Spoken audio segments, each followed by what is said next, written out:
Ibsa faayidaan ispoortii maali? Hiraa manaa fudhachuu. Zamanni amma keessa jirru kun badee jiraa jaan dhugaadha ibsa. Zamanni baduun dhuguma ammatee zamanni amma. Hay maali ibsa shaggooyyee taphachuutti hin jirtu harkaan gattaa egaa. Saar kana kamittiin gattaani?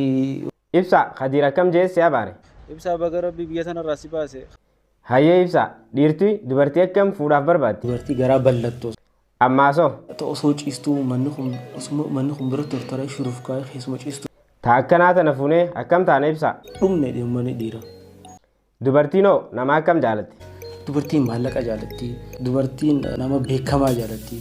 Dubartiin gurraa jaalatti. Ibsa ati dubartii akkam fuudhuu feeta? Shiita siitira wanni biraan tatteenye. Shiitii alawaadaan jajjan. Ijoolleen jajjanne san.